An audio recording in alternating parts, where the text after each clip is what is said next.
Here we go.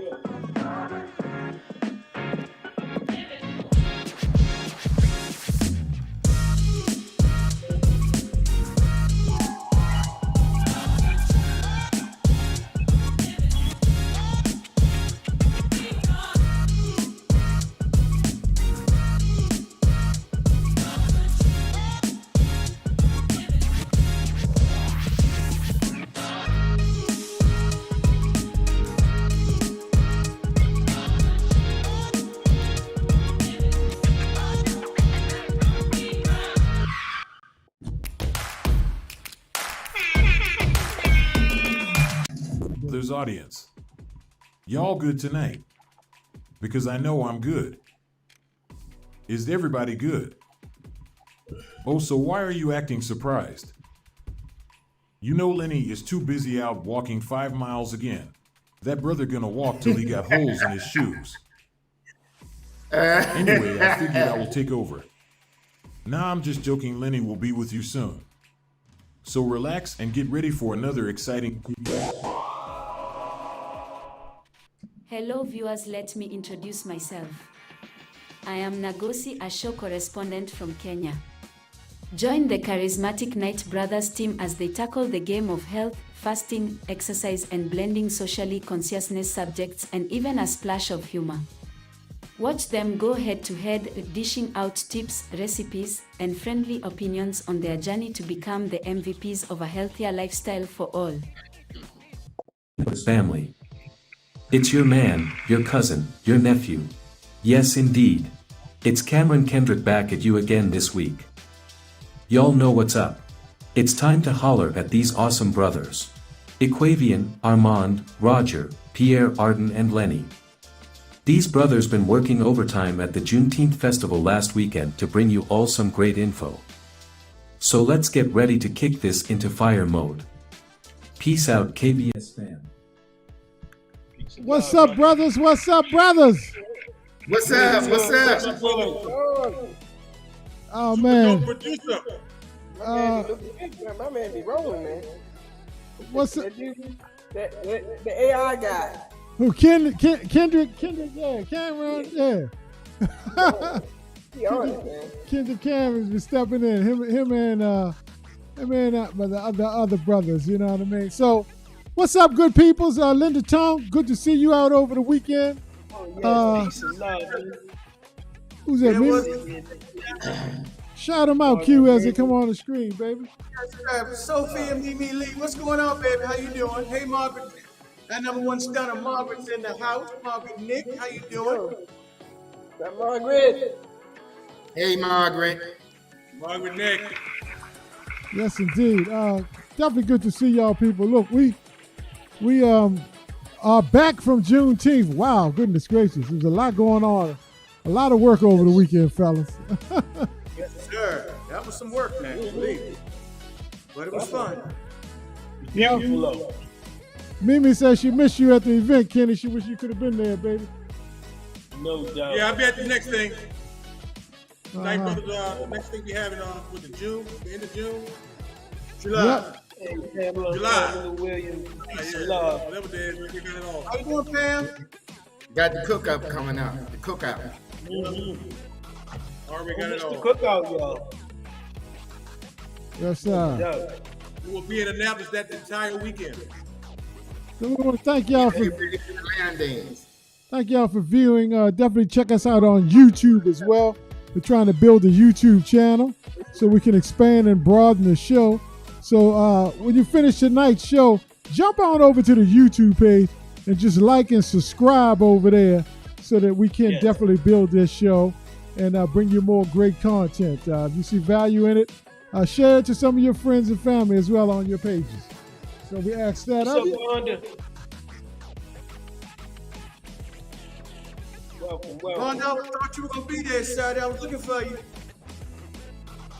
No doubt, no doubt.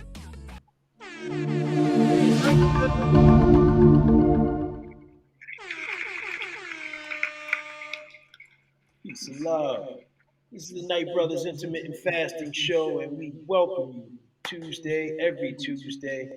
Please like, share, Let people know we're on right now, please. And you know what it is. It's the Night Brothers Intermittent Fasting Show.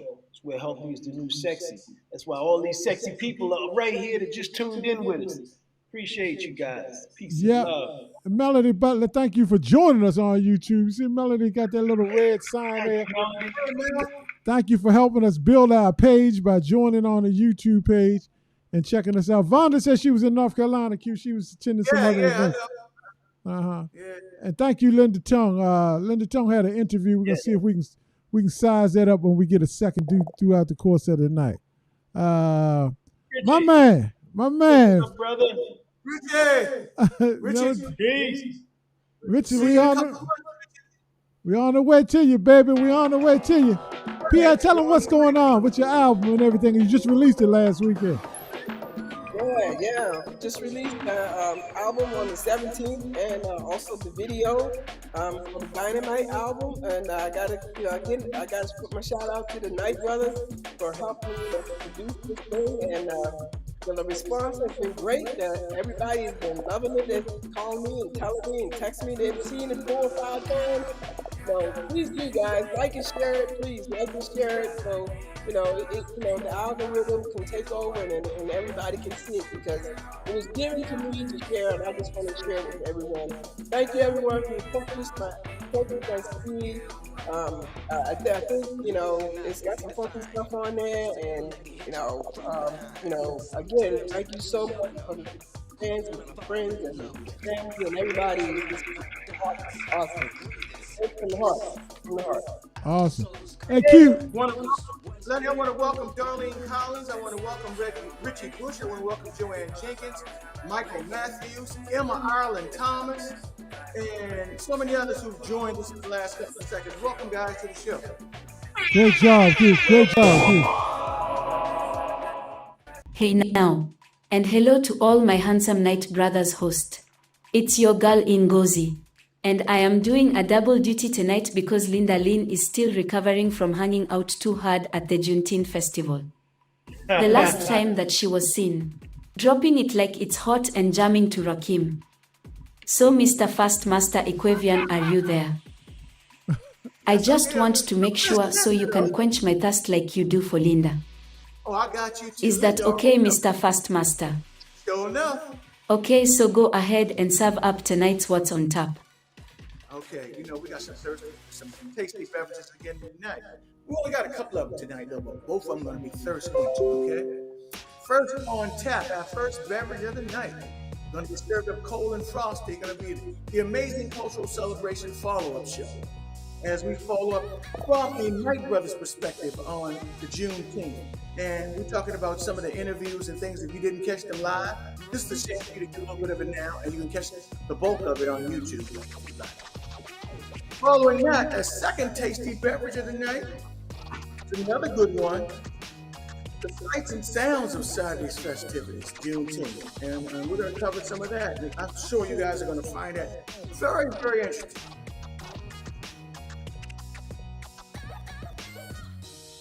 All right, brother. Back to you.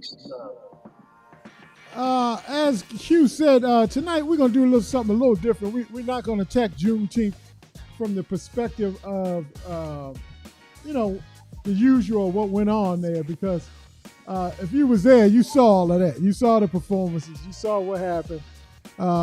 We want to give you a perspective, because this is our first year as a participant in the Juneteenth event, where we actually provided played the role of media in there. And we had a tent set up right to the side of the stage, and it was all the brothers on the screen, except for Kenny. Kenny was in New Jersey, and then Armand was there as well. And Roger and the whole crew, we was out there getting the artists as they came off the stage, doing interviews, grabbing dignitaries out of the audience and doing perspective. So what we thought we'd do is have a free-flowing conversation about and recap the sights and sounds of Juneteenth tonight. In doing so, we are going to show you a few of the interviews, some behind-the-scenes footage that you probably walked past the tent and saw, but you really couldn't hear because there was so much going on. So we really want to dive into that tonight and give you a little bit of perspective of what the heck we was doing on Juneteenth. All right, that's all good, family? Oh, that Sound works good? for me. Yes, indeed. So the way we're going to do this is we're going to show some of the interviews we did, and we then after each one of we're going to kind of, stop it and come back and talk about it and give our feedback. All right, so let's start off with that. So the first up was Anne Arundel County Sheriff Everett Sesker. The first African-American sheriff of Anne Arundel County, Brother Edgar Sesker. How you doing, Everett? I'm doing good. It's good to see you, my brother.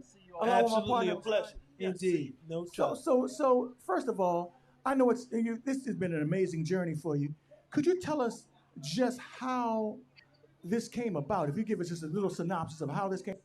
I always wanted to serve my community, Yes. and my first thought was I was going to go into the military, and God changed that plan for me. I went to college. Mm-hmm. So I came back home. I still wanted to serve, and law enforcement was the beginning for me. Yes. I called the Anne Arundel County Police Department, and they weren't hiring. So I went to Prince George's. That's where my career began. Yes, in PG County. Yeah, in PG County. Those are the things that I now bring here to the office of sheriff in Anne Arundel That's County. awesome. Yeah. That is awesome. Yes. Unlike today. Yes. This is a good thing. But- But the Juneteenth celebration here in Anne Arundel County, Annapolis, Maryland, a lot of people here, it's a great day. And All right, so let's holler about Everett before we get into the next person. Q, you actually started off interviewing the brother. Give us a little bit, or give people a little bit background. They might not be as familiar with Everett Sesker, but what was your takeaway from your interview? And obviously, we can't air the whole interview. We interviewed everybody about 15, 20 minutes. They were longer interviews. If you want to see them in full length, you can go to the Night Brothers page. Most of them are there. But Q, why don't you start off with your takeaway about Everett? Once again, if you want to see the full interview, they can go to our YouTube page and you can see the full interview with him. But Everett is a stand-up. First of all, he's a stand-up guy. He really is. Someone who really loves this area. He's a local. He's from Anne Arundel County. He's from down in the I call it down the country. He attended high school at South River High School. He will tell you himself. He's very tall. He's about 6'7", and everybody thinks he was a great basketball player. He would tell you, man, I sucked. Man, I wasn't very good at all. Roger, that mean me and you'd have been dunking on him, Roger. We'd have been taking him All over. He used that as a vehicle to move forward. So not everybody. That tells me one thing. Not everybody because you're tall has to be a basketball player. You can use your other assets that you have, the mind and things of that nature. And he's, like I said, he's a real stand-up guy. He loves his community. He loves his job. He takes his job seriously. He's a very effective communicator. And as you would hear in the discussion, if you heard the whole thing, his thing is he wants to be the sheriff for all of Anne Arundel County, not for black people, not just for white people, not just for black people, not just for Democrats or just for Republicans, but for Anne Arundel County as a whole, which I found that very, very refreshing. That he's just going to call it a straight shooter. He'll call it like he sees it. Good answer, Q. Arden, I wanted to know from you. You sat with Q while you interviewed the brother, and I know you and him got into this dialogue about, you and Everett Sesker got into this dialogue that, obviously we can't play the whole thing, but give us a quick recap of the dialogue you shared with him about the question about, a few bad cops and a few good cops, and his impressions once y'all had that conversation.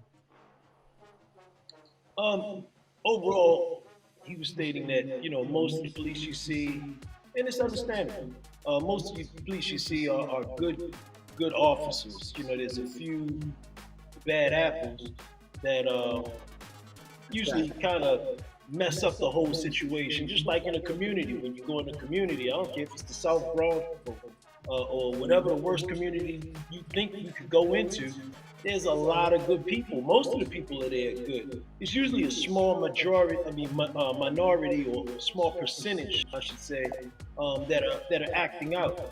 And that generally pushes everybody into feeling like it's something really bad there, but always is a lot of good people. I always said, within an organization like the police, if there's only a few, then they should be ushered out rather quickly. That's my only issue with that. Police should police themselves, and when you see those bad people, they need to be ushered out quickly. What I really liked about his focus and how he processed policing is he processed it in the correct manner, in connecting with the people, in communicating with the people, in being there to serve the people, not to just police, so to speak, the people. I mean, I think with the mindset like that to partner with the community as he's focusing on, I think he'll be very successful. Awesome. And look, I'm gonna take the time to thank Linda. Linda answered a question that we had about where Edward Sesker is from. She said Edgar's from her hometown of Lothian, Maryland. I know it was down the country somewhere, but I couldn't think of exactly why. So thank you, Linda, for helping us out and assisting us from your issue. And Pamela Williams said he is Terrence Hicks' nephew. So the Hicks, I didn't know that. Spenny Hicks' son. The Hicks family from Fort Worth, Miss Teresa Hicks' grandson. I remember him from when he was a youngster. I remember when he was young, when we were coming up. He was a small child at that point, but I remember him. I thought about that. I said, "Oh yeah, I remember this guy, this kid." But I remember he was a kid. So when we was growing up, he was a youngster. Yeah, he was maybe. We were about 9, so he had to be a 2 or 3 year old, something like that. Oh wow, okay, never knew that. Right there, homegrown, hometown, and that's his picture right there on the. I remember him before he was born because his grandmother and my grandmother sisters. Wow. So I mean, it's good to see a cousin. Well, Roger, it's good to see a local, homegrown person, grow up, do well, and now is in a position of leadership. Not just in the city, but he is the sheriff for the county. Am I correct, Quavy? Yes, he is for the entire county. Okay. African. Awesome. And awesome. And I just wanted to say, who else said that? Juanita Cage Lewis said she shared with you, Q, that next year we got to get set up early so we can also enjoy the amazing parade. I know we didn't get to see any of that. We saw one of the bands that came down this morning, and she told me that she said, "Listen, you guys got to get set up early next year because the parade was incredible." I said, "Well, we'll try to do that because we really wanted to see the parade, but just setting up wouldn't allow us to do so." But Juanita, I agree with you. I'd like to do that. So look, Roger, what we want to do now is because we just got a video roll of various people we interviewed. But I want to shift to the youth because did y'all see a lot of youth out there? Well, we'll talk about it on the other side, but we just want to showcase one of the people that we interviewed, and it happened to be my grandbaby. And let's shift back over to the video and cue that up. And Arden, let's see where you are when you talk to Kennedy. So let me get up to that point right there. That's awesome. Yeah. That is awesome. Yes. Unlike. Let me see if I can get that kid. All right. This is the Night Brothers Intermittent Fasting Show. Once again, coming to you on Juneteenth in Annapolis. The celebration is still live and direct, and I want to introduce Kennedy Knight here, and she's one of the youth here. And we wanted to ask, so what does Juneteenth mean to you? When the slaves got free 2 years after they were supposed to. Yes. The last bit of slaves. That is true. And that's what I thought that was just about. It was just about. Well, you hit it right on, head on. That's what it was. So let me ask you this: how long has it been since you've known about Juneteenth? I don't know. It's probably been a couple years. Definitely. Probably when I was 7 or something, I learned about it, or 8. Yes. I just hope everybody had a good day today out here. And we had a famous person on here today, so that's pretty good for the Night Brothers podcast. So Kennedy, good host. So Kennedy is amazing. That's my 11-year-old granddaughter. And what tickled me was Arden said, let's interview Kennedy. She's one of the youth out here. And unbeknownst to me, like I didn't know that Kennedy even knew some of those answers when you asked her about what does it mean to you that she was, because she's never taught this in school. So mom or somebody, I didn't tell her that she knew about what Juneteenth was, the meaning behind Juneteenth. And it's just a beautiful thing, like Lisa said. Thank you so kindly.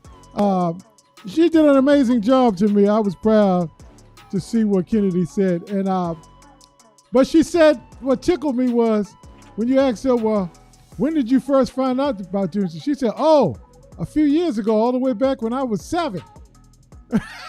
Like, she's 11 now. You know what I mean? It's like, she went way back, Roger. So that's a few. Yeah, I saw that. She did extremely well. Let's go back. So, but we want to focus on the youth. So, as we're talking about this segment, this interview here, if you saw youth out there, because I saw a lot of youth running around, and it was beautiful to see the children running around, playing, having a great time in a safe environment. If you saw children out there, type that in the chat group and talk about the children and the experience that you had for the youth. And I'm going to talk about one at the end of this segment. But Art, why don't you start off and talk about your interview with Kennedy and your perspective on the youth in general? Well, I mean, the interview with Kennedy was enlightening, and it was really nice. She was the youngest person I spoke to all day. And I asked everybody, did you learn this in school? There was unanimously with all the old people. I knew they didn't hear about that school. But it was really it was an aha moment when I asked her, because I thought I might get a yes. You know, everybody else I kind of knew. You know, anybody around our age or older than me, I knew they never heard about that. Not in school, not here. And I was thinking she would be that one yes. No, she didn't hear about it at school. And it was just, you know, kind of remarkable how much history is being or has been altered throughout time. And that's probably why we have the mind. Well, that's definitely why we have the mindset that we have. But more importantly, how it's still being coerced and blatantly in front of our face, even in Florida. But across the country, there's a numerous things that people know but don't tell. And you know what I would say is our perspective on this holiday is not to say that, you know, let me say two things. One, we were never slaves. And to refer to us in the past tense as slaves is absolutely insane. Maybe we've been enslaved, but that doesn't make you a slave. Two, we rescued us. When you talk about those 2,000 troops that went to Texas, that was 30% was African American. That's who came. We saved the Union, and then we saved ourselves. So I just don't want us to kind of placate to, oh, somebody released us. Hell no, they ain't released us. They ain't want to release us. We saved their ass. We saved the Union, and then we saved ourselves and our other relatives because we went into those plantations. It was us saving us. So just the narrative of somebody just came and saved us, we had nothing to do with our liberation, cannot stand. And we have to reiterate this to our children and let them know that we weren't just sitting idle, waiting for somebody to save us. Great point, Art. Great point. And then segueing back to the youth, because a lot of folks, I see some comments in there that said it was, as Mimi was saying, it was a wonderful family event coming together with no issues. Say that again, Mimi. With no issues. Right. You know what I mean? Particularly after something that happened, you know, earlier in the week in Annapolis. Lisa Slade said the young people had a wonderful time. She saw them out there. And from the little bit of time I did run back and forth, I noticed the same thing. But Roger, there was also a member of your family out there, a young man. I want you to tell folks about this young man because, and I think it's your grandchild. Kenny, you would have been proud to see this information. But Roger, tell him about your grandson who also attended the Juneteenth event and how he's having an impact as a young child already. Oh, my grandson, 11 years old, Bryson Michael Salisbury. His people from down country too. The Salisburys, they from Southern. And he really enjoyed the Juneteenth. But the funny thing about it, he's 11 and he goes to school in Georgia, Albany, and he already knew what this was about because they talk about it in school. So it's a query to me how some states are talking about it and others aren't. But his thing is sports. And he get A's and B's in school. He set a couple of records down there. Longest Pee Wee League run. He's a running back, touchdown, 101 yards. There he is right there. I'm so proud of that guy. He's already being tracked by University of Georgia and University of Florida. And he went and trained with University of Alabama last year. And their head coach said he has a future because the things that he's doing, you know, has to be taught at collegiate level, but he's already doing it. So I thought the head coach of Alabama, if he's saying you're doing something right in football, I kind of think you're doing it right with that guy. But doing TV, he walked around, he learned a lot of stuff, and it was just an honor, you know, to be there with him. And super proud of that guy. He deep into the church. He also models. He has a modeling contract. So he got a full schedule for 11-year-old. But it was great. Roger, I also want to give him credit for helping me out, assisting me in getting things set up. He came over and jumped right in and helped me get things set up. Designs. I didn't even think you could write that way. Came right in and said, "Yeah, I'll help." So that tells me that he's got good training. And Armand interviewed him on Legends of the Future, because Armand has a show called Legends of the Past. So and he also has a segment called Legends of the Future. And this kid, the highlights, I wish I could show you the highlights, but you can go to Roger Parker's page. This kid is amazing on the football field. Kenny, when you see him, you're going to be like, I hope the Cowboys can get him. You're going to want the Cowboys to get him, son. Yes, sir. Maybe he can link up with myself. He has that one thing that kills, and that's speed. He got speed. The boy is lightning quick, Kenny. It's amazing. He's not going to go to the Cowboys, Kenny. Kenny, he like the Commodores. He going to the Commodores. Oh, okay. Commodores. He like the Commanders.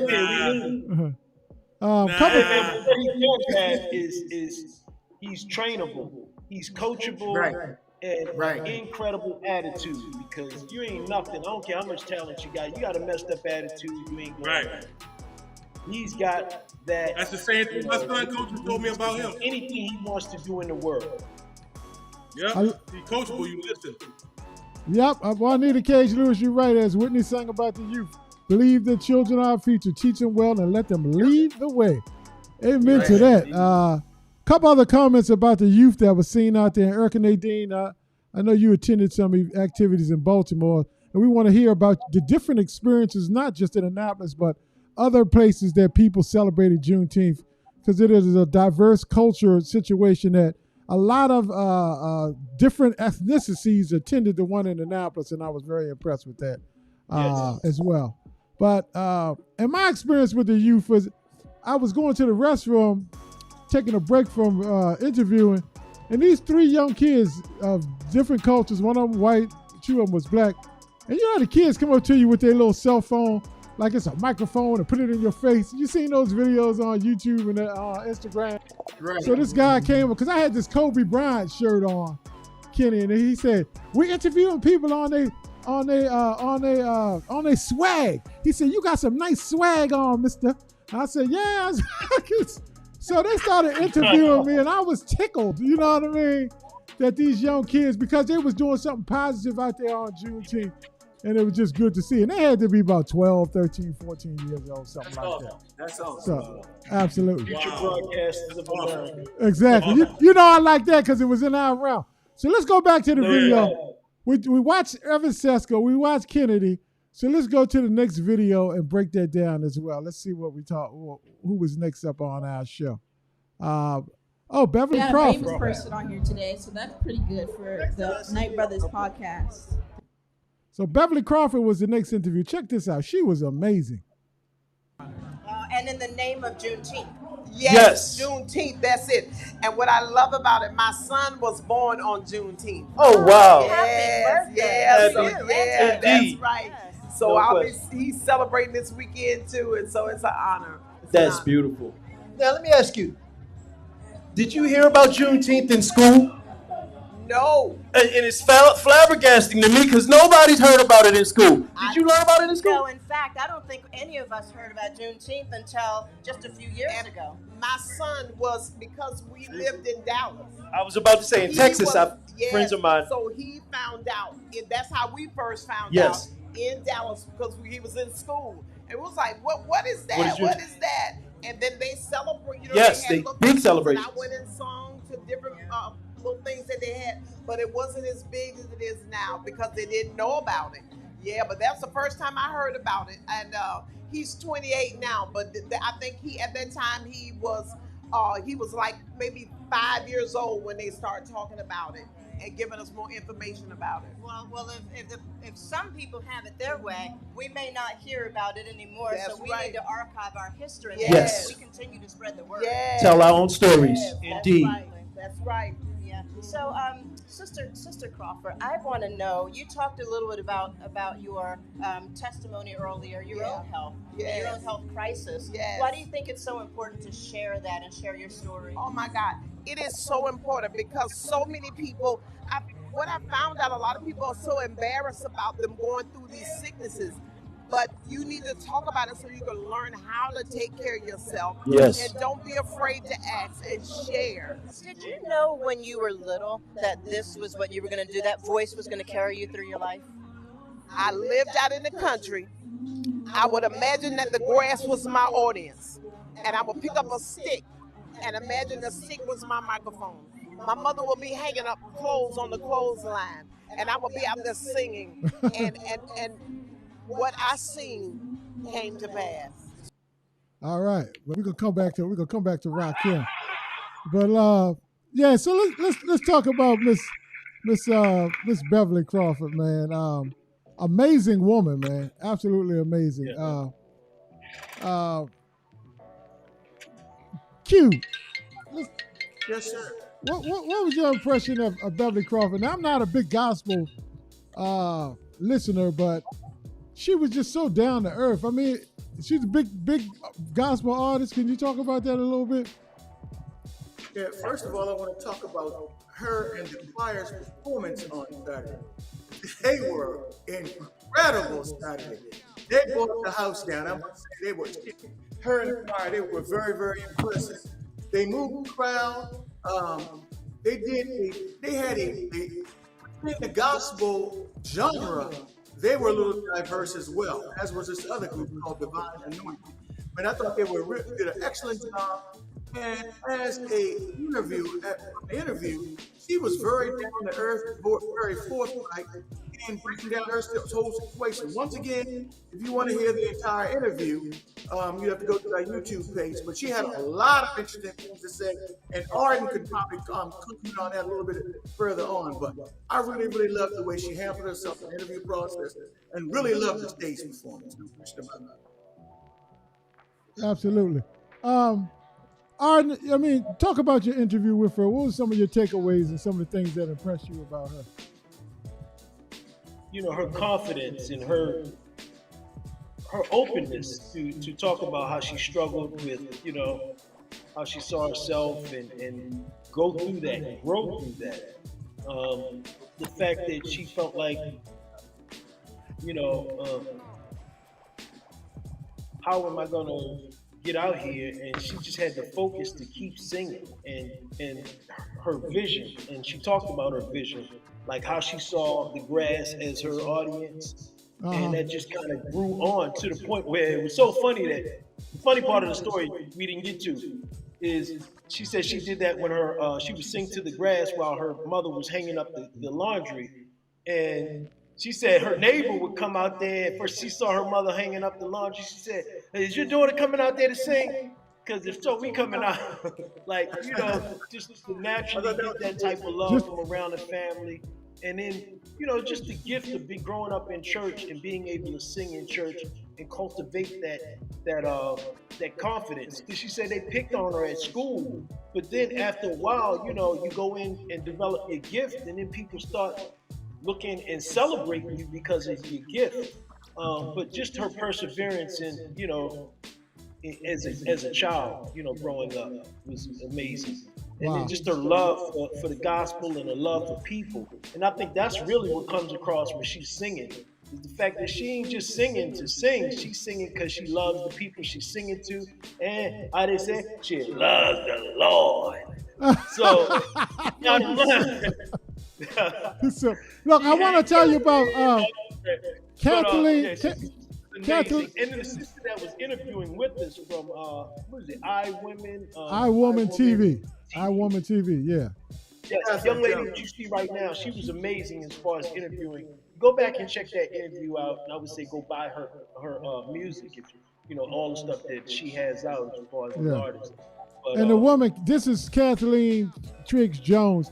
She was she's highly touted. Like she has 4 million subscribers, and she's been in movies called A Supermodel and played in a bunch of network, Lanny, as a matter of fact. Network. So she's just so happened to find out to be there. She was I don't know how she was connected with Juneteenth, but when she found out that we were doing interviews, she actually came over and said, some young man introduced us and said, "Did you mind if Kathleen help y'all with some interviews or be able to broadcast with you guys?" And she was just humbled, and it was just beautiful that, you know, we're making connections to people at levels that, you know, like God said, you take a step forward and just, you know, put yourself out there. You don't know what might happen. So we made some really nice connections with some folks, and she was one of them. Yeah, absolutely. Highly amazing. Highly professional as well. So, and what was it? iWoman TV, I think it was. iWoman TV, that's her network.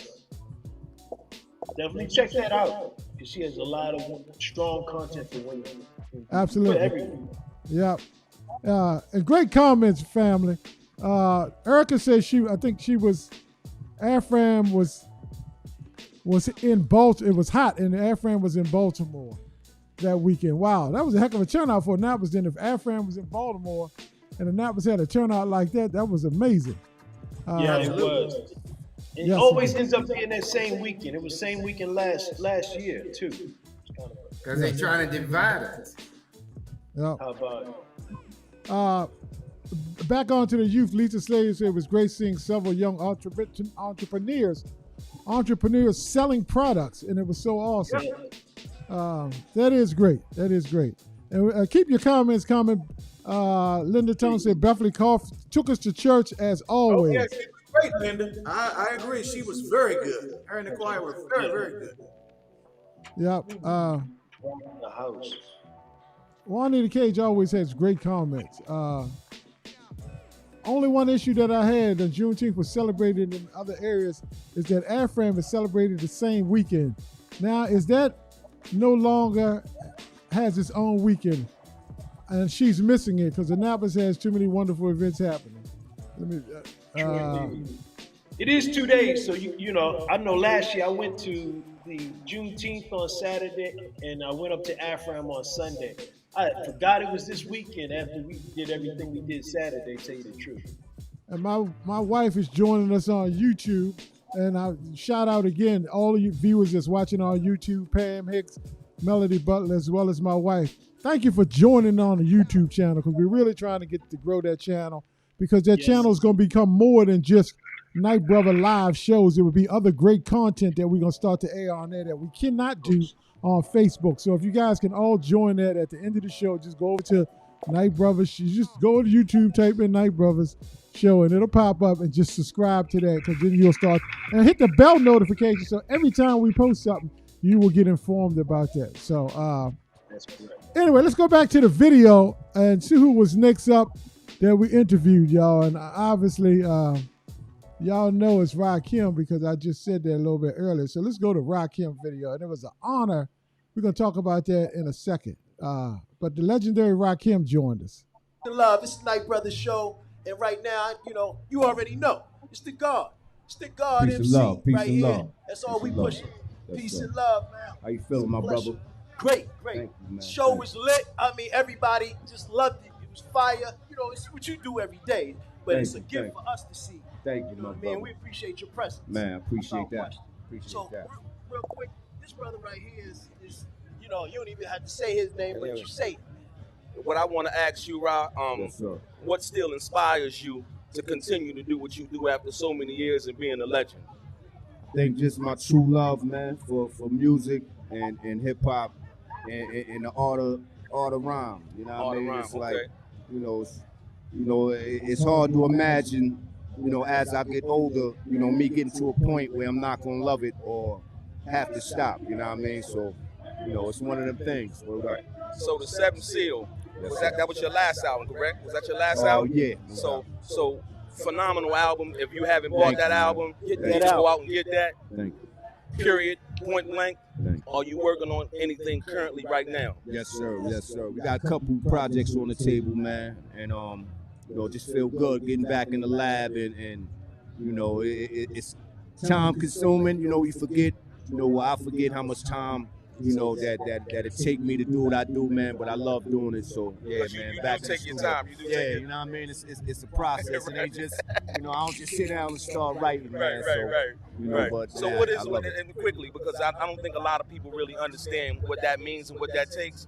What is that formula for you? Like, is it a beat you hear and you get down and writing, or is it somebody give you something and you feel like, yo, I can do something to this? It depends. It could be if it's something conscious, then I might want to do something before I start writing. You know what I mean? Right. Like Okay. I might want to listen to something. Right. You know what I mean? Something from the 70s. You know what I mean? The kind of, you know what I mean? Like the things that inspire me, I still look for to do that. So I might have to go through a process of that before I even put the beat that I'm writing to on. Yes, you know what I mean? But once I do that, I'll sit there and listen to the beat for however long it takes for me to see what the beat is saying. Right. And then I'll start, Start doing my thing. Phenomenal. But it depending on what I'm working on, man, it's definitely a process. But I want to thank you, man, for Thank you. years of what you've done. Consistent. Because sometimes I don't Thank think you. that you probably even understand. People still listen to your music and influence you, Ben. With that, I'm going to pass it back to Art. You got Man, anything else? thank you, my brother. Yeah, yes, absolutely. I mean that. Yeah. Indeed, from the heart. But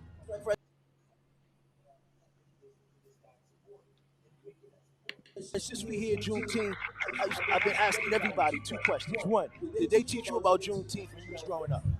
Nah. Word.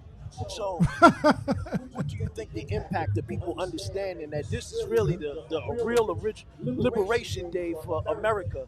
This is 4th of July, for real, because the 4th of July was a lie. So, what do you feel about Juneteenth? Yeah, and it's important like that people understand. Like when I went to school, we didn't learn about Juneteenth.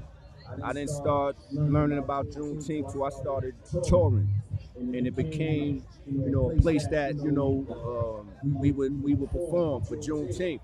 But it's very important that we understand what the date is presenting to us and what it means to understand what Juneteenth means.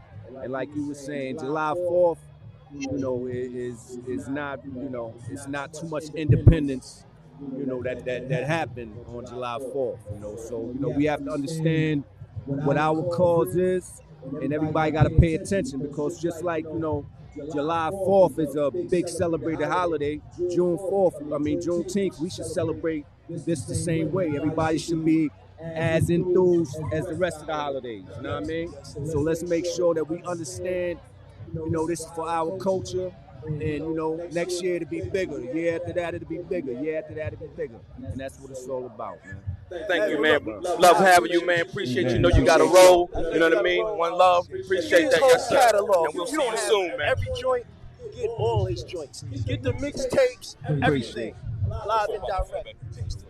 Peace, my brothers. Good luck with everything too, man. One love. All right, let's talk about Ra the King, brother. I mean, it was a Ra.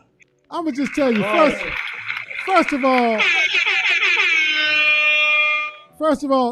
Pierre, it's an artist of that caliber.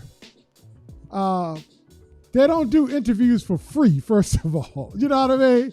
You can't just get somebody to just you roll up and say we're gonna do an interview with it because it's all kind of legalities got to be. Well, do I got a waiver? Do I got this disclaimer or what?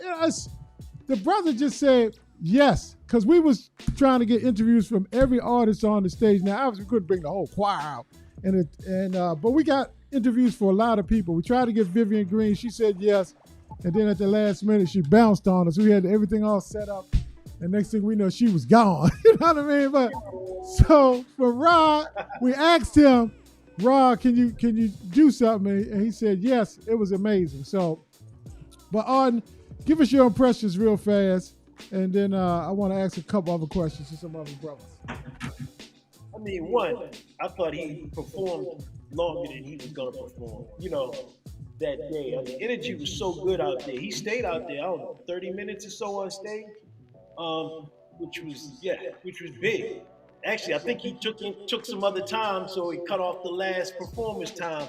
But bottom line, they were late. They were running a little late earlier. But it was incredible that he took the time to spend some time with us in reference to doing an interview. And then just sharing with, his creative process, going through all of that. There's a lot of stuff, and I'd be remiss to not say it again. Go buy his stuff, man. And I mean, like the Seventh Seal he didn't do anything off of that album. I was like, I guess he did what he was supposed to do. He did all his hits. But the Seventh Seal, if you don't have it, go get it. If you ain't had it, listen to Ra every day. I listen to Ra all the time. Everything. The intro is phenomenal to the joint, and it speaks of exactly these times. But I just would say, as far as an artist, to be true and exact all the way through all his whole career is what he's been. And he's one of those guys he's a rapper's rapper, an MC's MC. But I definitely appreciated his presence and his time, and even his insight in reference to how he felt about Juneteenth. Absolutely. And Q, we also had the other brother that was interviewing with them, Delray Richardson. Now, most of y'all on here might know who Delray Richardson is, but Delray, we interviewed him as well. Delray, we show a little bit of that in a second. But he's from the Annapolis area, and he made it big. He worked with artists like Tupac and a bunch of other people. We're going to show that in a second. But can you tell people a little bit about Delray real fast, Q? And Delray, man, he was humble enough to just jump right in, man, with us. Delray is from Robinwood, from the Robinwood community, and he's someone who is gone out to California now to make his way. And his story in itself is very interesting. But we appreciate him just jumping right in and being a part of the interview process. Originally, I went to Ra's manager and asked if we could get him for a few minutes. He said, yeah, he's on a tight schedule, that they had another gig at 11 p.m., but he'd be willing to give us, a few minutes. And so Delray just jumped right in and said, oh, sure, man, I'd love to be a part of the interview process. And the interview actually went longer than the time frame that was allotted for it, because the flow had to go, man. And that's how artists are. When the flow is right, they just want to keep rolling with it. And Delray and Arden just continue with that flow, and the interview process was great. So I appreciate Delray just jumping in, man, and being a large part of that, and allowing us to have a quality interview with Raquel. Yeah, it was beautiful. He's a legend. I mean, really, he's around here. He's an award-winning. I mean, he won a Grammy award-winning artist. He won artists of local artists out there in LA. And it's a saturated market. Delray definitely doing some things. He won there and won that award. But he's won awards. He's done something with the interview with Tupac. What's that? Tupac's biological father. You check that out. Yeah, he sure did. Yep, he has a YouTube channel too, and he's going to be a guest on the show in the near future. But it was just amazing, and he even Pierre had the chance to network with Delray. And what did he tell you, Pierre, about your music and all of that? Yeah, he was dead on. And he was trying to tell me about a strategy, based upon how the music industry is flowing today, what to do and how to be successful with it, with all the live streaming and stuff that's going on, and I'm definitely going to take his advice. And we did exchange numbers, and he did get to the video, and he was like, man, he said, I wasn't expecting that, So yeah. So yeah, it's good to network, brother. It's definitely good to network, man. Get the opportunity to exchange ideas with fellow artists and just to build a brand. So no question about it. So I And mean, the it was. best thing that I like about him, the conversation that we was having, you could tell that he did not mind, does not mind reaching back, to help, because a lot of people when they make it like that, they don't even care about, the people that's trying to make it. No He gave doubt. me enough to help me to move on. No doubt. Good comments, Pierre. Look, let's see what Mayor Gavin Buckley said. We have Armand and Pierre and Arden. Arden, I love how you just be yourself, brother, because you was like, "What's up? Bless up to the mayor." I was Crazy month in Annapolis. And so I had something scheduled. I was there last year, and we support. Hold on, let me back up. Let me back up to the. Man, appreciate you. Know you got a roll. You know what I mean? One love. Appreciate that. Yes, sir. Catalog. And we'll If see don't you have soon, man. Every joint, get all his joints. Get the mixtapes, everything. Live and direct. Peace, my brothers. Good luck with everything too, man. One love. Appreciate your time.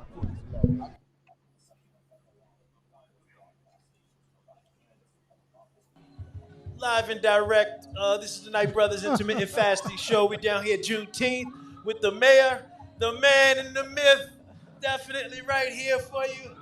It's a pleasure to have you down here. Indeed.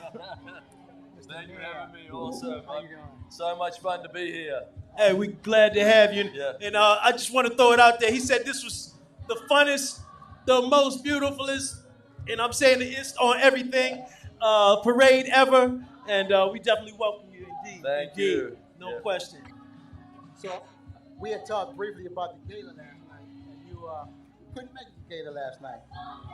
What were some of the reasons why you couldn't make it? So I promised my wife if I run for a second term that I would spend some time with my family, right? indeed. So I'm here. We got a lot of stuff on this weekend, and it's been a crazy month in Annapolis. And so I had something scheduled. I was there last year, and we support. We send the mayor's office, and the mayor's office and the city really got behind this 3 years ago to make it a reality. So What does Juneteenth mean to you?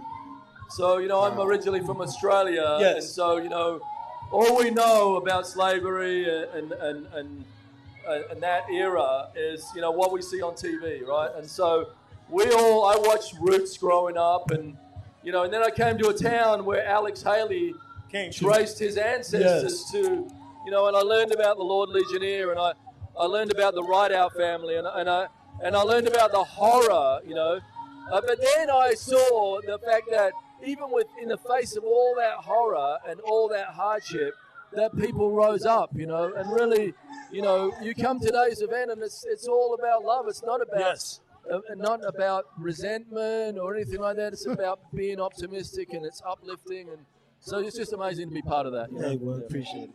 How does having Juneteenth affect the agenda of your administration going forward, and what is your future ambitions?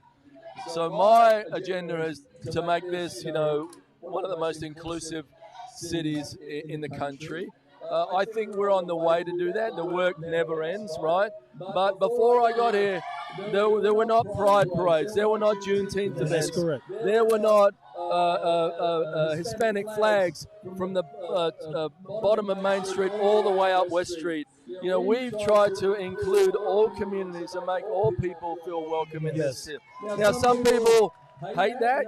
For some people, that's going backwards to some good old day thing. But the good old days weren't so good. Right? Exactly. Yeah. Definitely appreciate that light. All right, we're gonna get to Stuart Pittman next. But brothers, let's talk that. Let's break down the mayor. Somebody put in the chat group. I think somebody put down, did y'all vote for this mayor? Now, I'm an Annapolitan by birth, but I live in Waldorf, so I can't vote for him. But if I was in Annapolis, I would probably, out of the choices there between him and whoever ran Q, I probably would have voted for him. I would have voted for Zena Pierre when she won too, but they didn't let her keep her reign. They went at her quick soon as she won the daggone thing. But anyway, let's digress. Q, Your thoughts of the mayor, brother?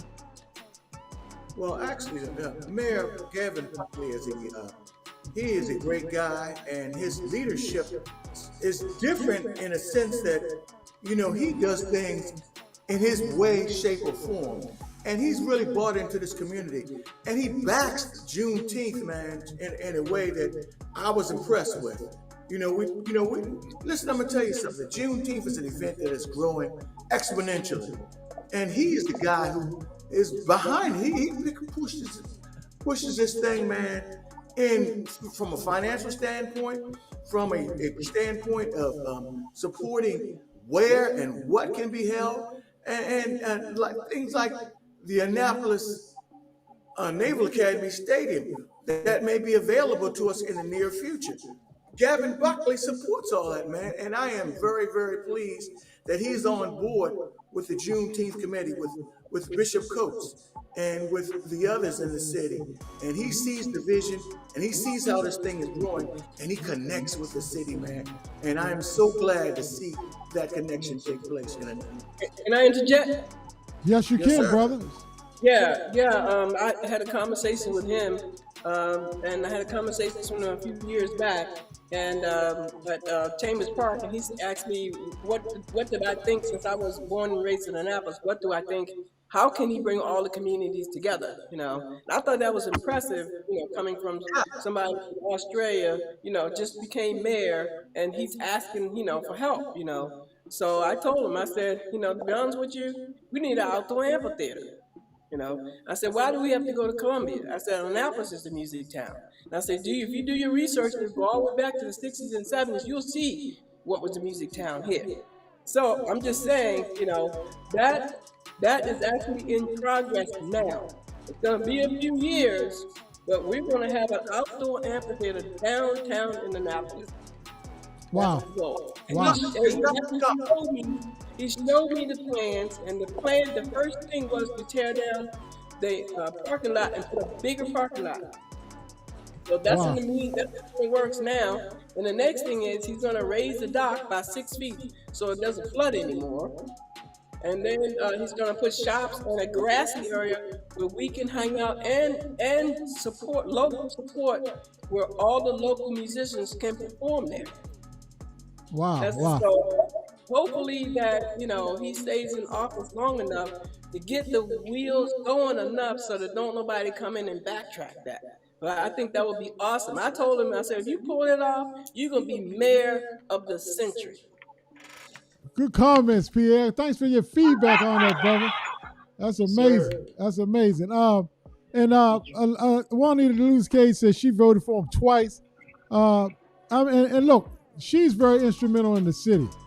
So, Juanita's not just going to throw her vote out there just because. She's going to do some research, and she's backed this guy twice. And it seems to be a lot of people in Annapolis think that he's doing a stellar job, like you said, Pierre, as well. So, look, let's hit the next interview real fast. I think we had Stuart Pittman, who also you had some background with Pierre, but let's move up fast forward to him and see what Stuart Pittman is talking about. Once again, this is the Knight Brothers Show. We're live from the Annapolis Juneteenth celebration, and we have the honor of having as our special guest right now our county executive, Mr. Stuart Pittman. Welcome to the show, sir. Thank you. Welcome. It's an honor to be here. It's an honor to have you. And county executive Pittman, right out of the gate, I'm just going to ask this as we go forward. How was the county's collaboration with this event so eventful and so powerful for the county government? Could you explain to what you're involved? Well, the first year, it was, I think it was the money. Yes. I mean, we cut a check for $25,000 to help get started. Wow. And again the next year. And they would struggle. I mean, they had a big vision. Yes. And I don't know, there aren't many events in this town this big. Yes. And everybody was shocked they pulled it off. It was like magic. Yes. And I guess, I felt pretty strongly about celebrating Juneteenth, and some of my staff did too. Yes.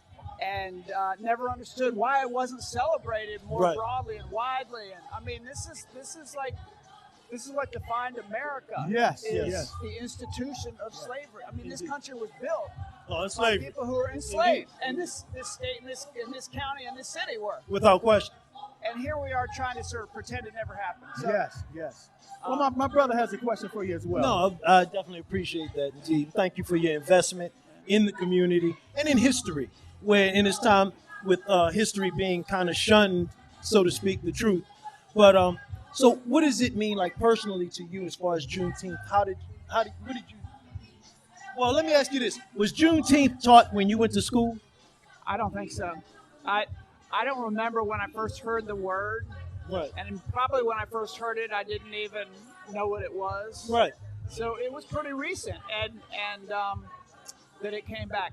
So for me, though, when I became county executive, I knew that we needed to tell the history of the Black experience in this place, in this county. You know, it's Annapolis. It goes from Baltimore down into southern Maryland, right, along the Chesapeake Bay, and you know, I'm from here.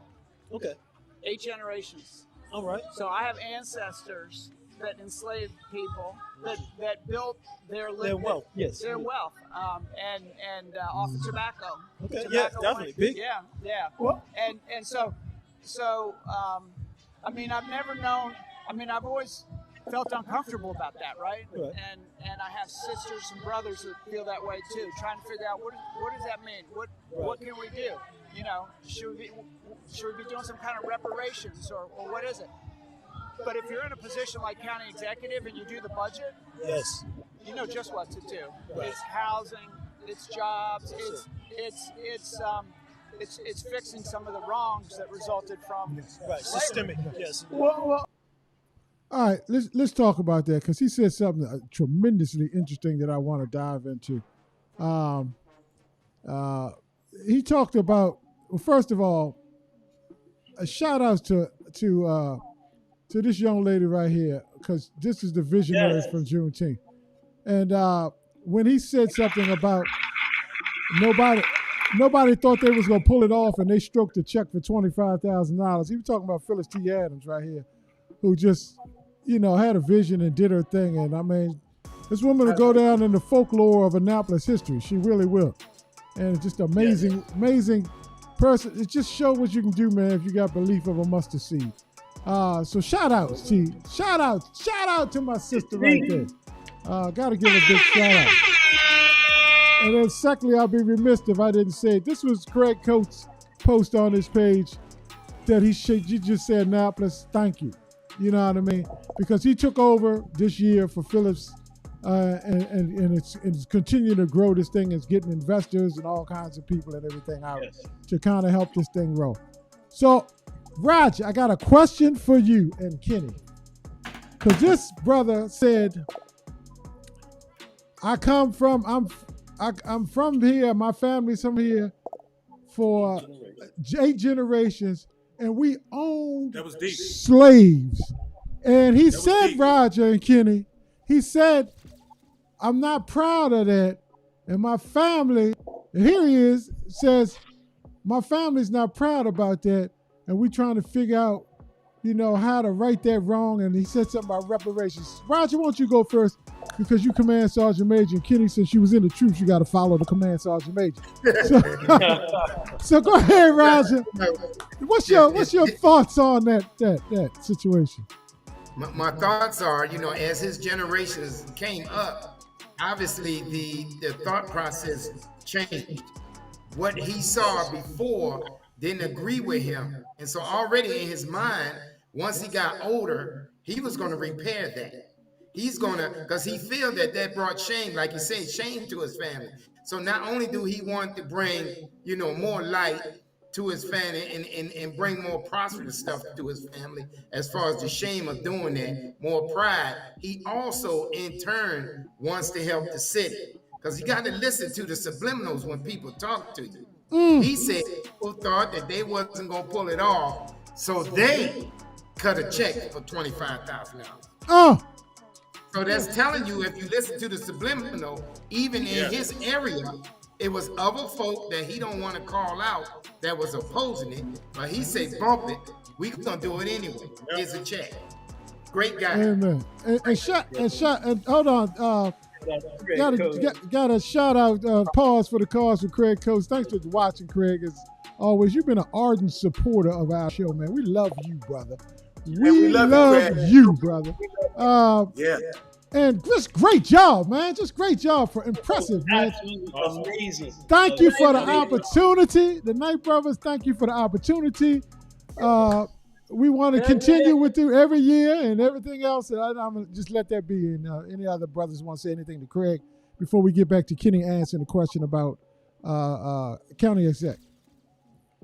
Well, I just want to thank Bishop for just being there, being the kind of person who stands up and tells it like it is, and you've done so much in your capacity, and you just took things, you ran with it, and you wanted once again, you saw that Phyllis had a vision, and you helped this thing come to fruition, and we're grateful, man. You, along with the county executive and the others who've come in and provided and saw the growth that this opportunity had. And I'm just grateful, man, that we're building this, and Juneteenth just continues to grow. And Craig, I want to say this. You and the whole staff did a wonderful job of putting this together. And it's going to reach the point where we're outgrowing the location. You know, Naval Academy Stadium and some other people, we might have to move to another location because this thing has grown and it's taken on a life of its own. And we're just grateful, man, that we're able to work with you so closely and to build this opportunity. Amen. Amen. So look, thank you, Craig. Before you go, I just wanted to say, Stu Pittman, my daughter Tiana works for him. She's on the staff. And, she, told me a lot of good things about him, and I went up to him and I just said, thanks for taking care of my daughter, because she comes home happy and she feels like she's fulfilled. And so he said, no, man, she's taking care of me. So I'm just saying, I think it's awesome that I didn't know that much about his history, but I can see where his passion is, to try to change things and to make things better. And I can hear some of the things that my daughter says and the events and things that she has to go to all the time representing him. And I think that we can look forward to some bigger, better, brighter things in our future, by having him, as county executive. Craig said there's a new location in the works, so stay tuned. And we're going to be right there with you, brother. Let us know. We'll be right there again next year. Bishop, we'll be in touch. I'm going to get the call the next day or two. We're going to set some stuff up. And we want you to make that announcement right here on the Knight Brothers Intermittent Fasting Show. We want you to make that announcement here. Let the folks know. Dolores Brown came back home for I think about a week or so before the Juneteenth, and I think she capped her weekend by attending Juneteenth, and then she went back to the A back down to Atlanta, and it's great seeing you, baby. Great seeing you, Kenny.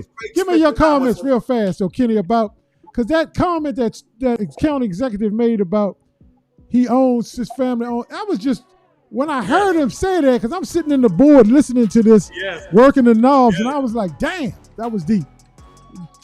Opine on that, brother. I mean, all he didn't sit down thinking he was going to say that. I can guarantee. Shout out to Bishop Coates. Shout out to Bishop Coates for putting this together. I met him really for the first time to talk to him. It was in 2005. It was a sad occasion. But he also married my daughter a few years later. So shout out to him. Keep doing what you do. But what the county executive said was, it really hit. He actually owns what happened with his ancestry, with his family owning slaves and all that. That was really, really deep. And for him to come up and to say something to try to change that was one of them. All the interviews were great, first of all. I love Rod. Rod's one of my favorite entertainers. But this interview y'all had with him really spoke volumes on Juneteenth. Amen. It was a full circle. It was a full circle, huh, Kenny? It was a full circle. It was the first one part of everybody commenting and their different experiences, and he came and brought it to a head. Yeah. Awesome job, Bishop Coates. Keep doing what you do. Yeah. I do want to say one thing though. I mean, that wasn't captured in some of the interviews we just saw, and that was the fact that persistence and that focus and that vision of T, or Miss T Adams, is so powerful that the mayor said when Miss T came to me with that vision, I knew I had to do it. The gentleman that just spoke, the county exec, thank you, Q. The county exec said the same thing. Just with that vision, they were in. And guess what? When we talked to we talked to Coates, when we talked to Apostle Coates, initially when he first started saying he was helping with it, he was like, "It's her vision, and I see it, and I'm in." She painted an extraordinary picture to move people to do do what they thought was impossible to most people thought was impossible. She made that possible. And I just gotta salute her again, and the team that was around is just incredible. You know, Amen. from there all Great the way job, down. Bishop Coach. Great job. Keep doing what you do. Great job, Coach. Look, we running. I mean, the show is a great show tonight. But let's try to get in another I think interview. it's better if you introduce yourself. Let people know who you are. If you let people know who you are. Hey, thank you, Mr. Quavy. This is Rhonda Pendell Charles, just a girl from parole. And Rhonda, I know you're so modest, but I want you also let the people know what you do, your title with the city of government and everything as well. I'm on the Annapolis City Council. I represent Ward 3 in the greater parole area, and I'm proud to represent the people that I grew up with. That is so awesome. Right now, one of your persons, someone you grew up with out in the parole area, Mr. Pierre Parker, has a question for you. Go ahead, Pierre. Yes. I have been admiring this lady since I was knee-high to a grasshopper. She's always been an amazing person to look up to. And Miss Rhonda, I just want you to tell the folks, what does Juneteenth mean to you? Oh my, Juneteenth means to me, it's an opportunity for us to look at our history and our past, and as far as we have come in this country, what our ancestors had to go through, and I can't even fathom what that is. And we oftentimes, or too often than not, complain. And I think back and say, why am I complaining? Because what they had to do to get where they got. And Juneteenth was a culmination of victory and victorious. And what we need to do is look at it from that aspect, pass that message on to our children, and let our children know where they come from, the good stock that they came from. What we're talking about, the continent of Africa, over where there were issues and problems, came across the mighty seas and came to America, and where we are today, we've come a mighty long way. Amen. All right. Well, let's jump back because we probably can't get every daggone interview in tonight, Q, because it's powerful. But the dialogue, and look, the audience, man, y'all been amazing tonight with your comments and everything. Phyllis T. Adams joined us. She said she's just getting on. Phyllis, girl, we giving you flowers, girl. We giving you flowers, baby. Let the flowers flow, baby. Let them flow like a river, a mighty river coming down a stream. You know, It's her vision responsible for everything that's going on with the Juneteenth celebration.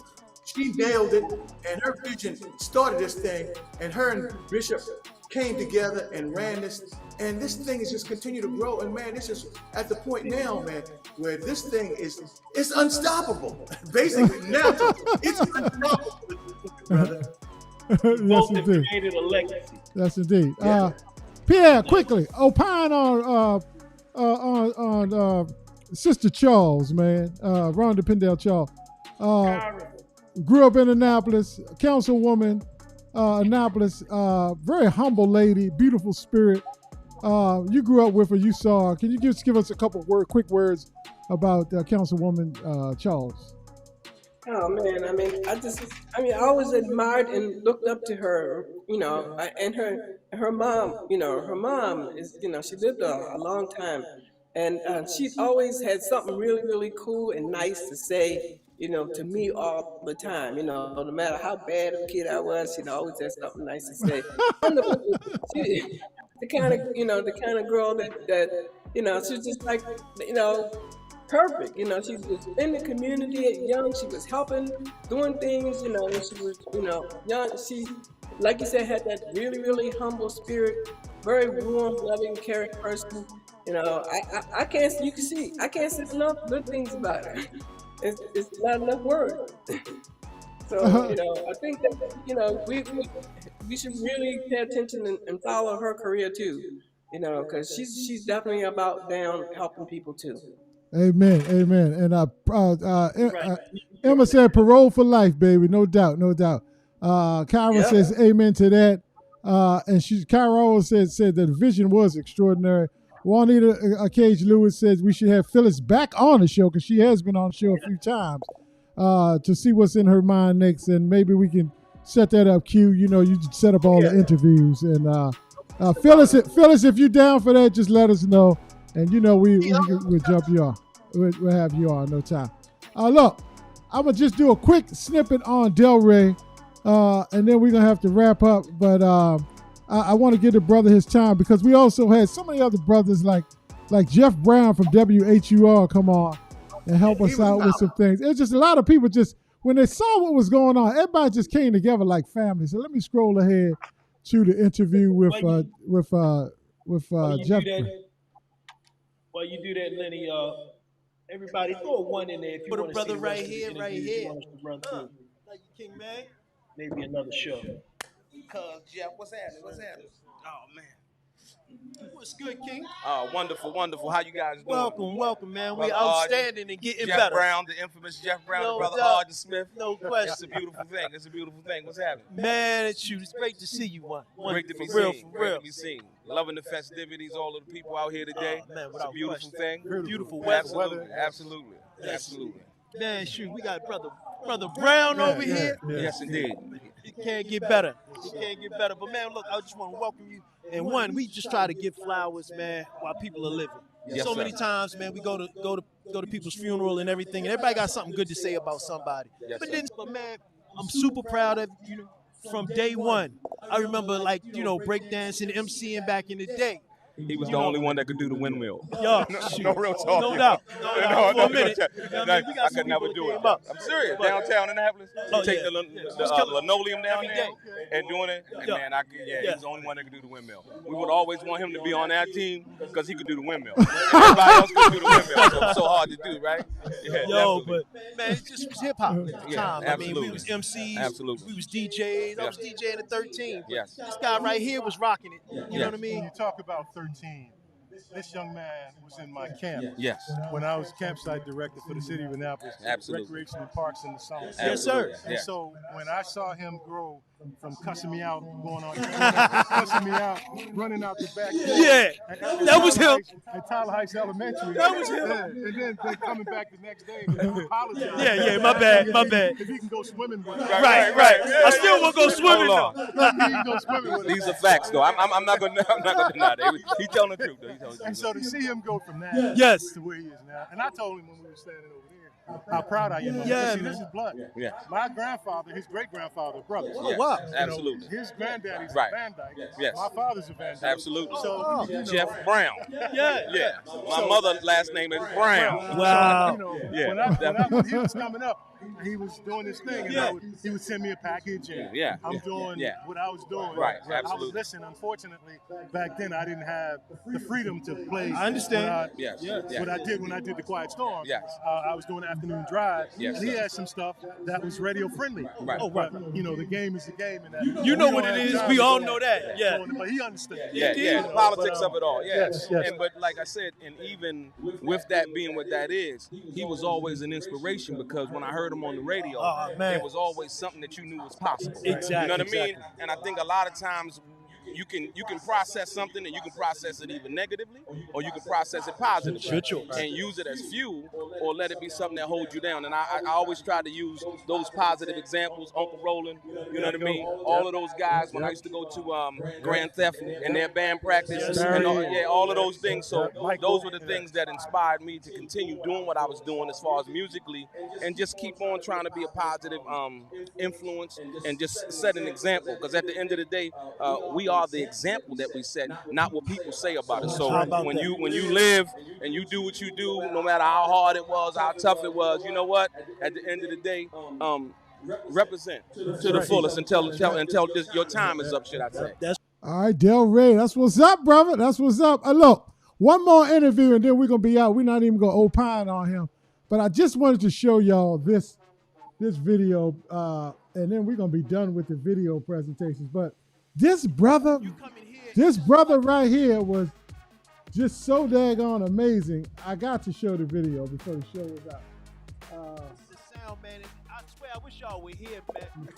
Let me see if I can get full screen. All right, here we go, y'all. If y'all missed this, man, this was worth coming to the show.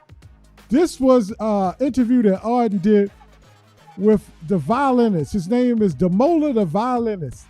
Let me just kind of make some room on the screens. Demola, yeah, Demole. So check out this interview. Let me turn the music down. And hopefully y'all can hear. Can y'all hear this interview? Y'all can see it. Look, Can y'all hear it? Demola, you have to check his stuff out on Instagram. Tell them how to get at you. Can you hear it? Okay, cool, everyone. My name is Demola. They call me Demola the violinist. But on Instagram, you can find me at Demola Violinist. So it's at DEMOLAVIOLINIST, Demola Violinist. On Instagram, that's it. Just in case. So Demola and then violinist. So on Instagram, on Facebook, on YouTube, on TikTok, on Twitter, on all of your platforms, Man, on Fanbase, on everywhere. Demola Violinist. Please get at this guy, man. Y'all got to see him. And if you booking somebody, book this cat right here, Let's man. go. But we're going to jump into it.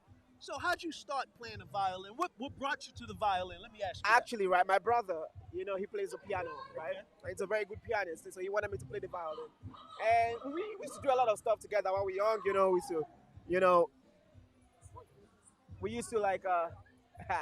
we used to travel together. Like, we're young guys, you know what I'm saying? Sure. We used to go to parties together. We used to dance together. So he was playing piano and he got so into piano. And I was like, he was like, I wanted to just play drums and bass. And he was like, yeah, play something more sophisticated. I'm like, yeah, no. because we were in the hood, you know what I'm saying? And I'm like, yo, people don't keep it moving.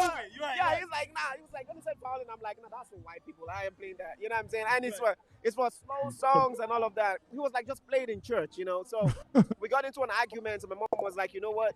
To solve this argument, go to church and start playing the violin. So I went to the church. I picked up the violin. I had to teach myself, Oh, really? You Yeah, self-taught? Self-taught. Wow. Yeah, I didn't even study music. Like, I studied music professionally later. But I didn't even go to college to study music. I did something medical entirely. But I started playing the violin, and then I wanted to play what I could hear on the radio. Yes. I was hanging out with my friends, in the hood, and they were like, okay, so this rap song, and I'm like, I want to play that song. All right, So teaser I alert, teaser alert, y'all, teaser alert. Cool to do in church on the violin. I just wanted to give you a snippet of the interview. The energy between Arden and this dude was off the charts. I mean, Arden, when you sat down and start interviewing the brother, it's just like y'all was like buddies or something from a kindred spirit or something. It was off the hook, man. I was just so enthused about just sitting back listening to him. And we don't have time to play the whole 11 minutes, but if you go back and take a listen to what the brother was talking about, how he self-taught, how he was from the church, how he went back, gave back to his community, how he got his chance to play for the prime minister in his country. And he was from the hood of all hoods back in what's it, Lagos, right? Nigeria, in Lagos, in the city of Lagos, but he was in a hood in Lagos, so he was definitely in the hood. Yes, yes. But look, we're gonna have to wrap it up tonight. Any last second thoughts about anything out there on Juneteenth on the field, and then we're gonna have to close this out tonight, fellas. Give us your thoughts. Let's go around the room real fast as we do that. Q, you Real want quick, to? thank all that stayed in here for this hour and a half show. We appreciate your presence and thank you so much. God bless. Q. Well, I know this is a different show tonight, and it was so much that we couldn't get to.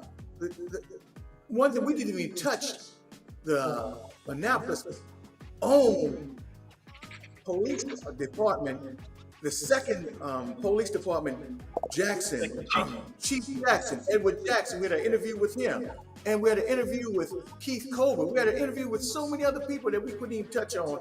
But guys, if you go to our YouTube channel, you can see some of this stuff, some of the footage with some of the stuff that took place at the Annapolis Juneteenth Festival. And we just have so much we want to do. Matter of fact, man, we might have to revisit this. I think it's the best way we could do it. And I just want to remind people as we close out that just continue to stay with the Knight Brothers, because the Knight Brothers got a lot of stuff jumping off. We have the Knight Brothers barbecue that's going to be taking place at the July the 30th, Sunday, July 30th. Command Sergeant Major Roger Parker Jr., he secured a place for us over North 7, and we're going to be talking about that and so much more, man. So I know we're running a little long tonight, so we just want to close out and say thank you guys for staying with us. And just stay with us. You're going to be seeing a lot more from all these guys as we break in. Thank you, Bishop Coach. Thank you, Philip T. Adams, for your vision. Just thank you guys all being there with us, man. We got so much more we're going to be covering in the future. Roger, you got any quick words, brother? Just want to say thank you and caveat off what Quavy was saying, and Arden, you know, we love y'all and we appreciate y'all the support that you give us. Love y'all. Amen. Pierre. Yeah, just want to say, you know, I'm repeating what everybody else is saying. Thank you so much, you know, for, hanging in there with us. And you know, Quavy said it right. We got some big stuff coming, and, you know, you guys get ready. And, you know, the Juneteenth thing, that's our 4th of July. And I'm so glad that it's getting as big as it's getting, and bigger and bigger and bigger. You know, it could probably take over the whole city.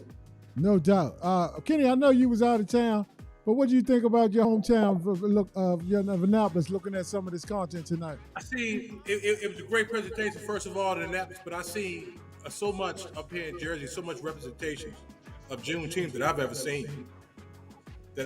seen. I mean, people coming in the store and with T-shirts on, and the younger, like I believe someone said, the younger generation representing Juneteenth. It's getting really big as supposed to be Independence Day. And I also like to end by thank y'all for supporting the show. Like everybody said, a lot of big things are coming down the pike. Please stick with us, and I'll see y'all soon. Yep, and you can continue to drop. Thank you, Kenny. Drop them ones in the chat group. Look, tonight was a different format. It was kind of a free form and discussion, not as structured as others. If you like this type of content, drop a 1 in the chat group, because then we'll kind of diversify the shows and bring you this content that's kind of off the cuff, but so natural and so real, au natural. And then we'll just, by the ways of showing ones, we'll know how to tailor the content to your liking. So if you like that type of vibe, because it's a conversation more or less than a presentation. So, and we want to mix it up. We want to give you guys what you want. I do want to, and the ones that seem to be having it, that they like this type of content, Q. I want to give a shout out to our interviewers, Pierre, Armand Wallace, Arden, Quavy. I mean, thank you, Craig Coach. You guys did a fantastic job interviewing some of these people. You got to go in Brown, and also the MC of Vanessa over there, Joan Shorty. Got to hit him up too. All of them. Appreciate you, brothers, man. No doubt. So and look, the sister, and the queen that came in, definitely. So until next week, want to thank everybody. Big shout outs again to Craig Coach, Phyllis T. Adams for the vision, and for just giving Annapolis something to be proud of.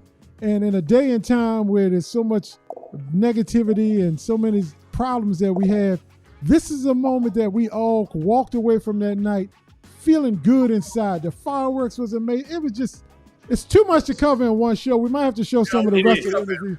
Next week we'll do a little bit more of the interviews next week, because we couldn't even show everybody. Vicky Gibson, and just so many other people we interviewed. Hastings. I mean, we just so much we couldn't cover tonight, man. Yes, absolutely. So we'll do some more next week. Anyway, good night, y'all. Deuces, deuces. We out. Deuces. Get some black seed oil. Get some spirulina. All right, y'all. Peace out. Get those 5 days in this week. Go Yes. exercise. Go walking, baby. All right, holla, y'all. Drink your water.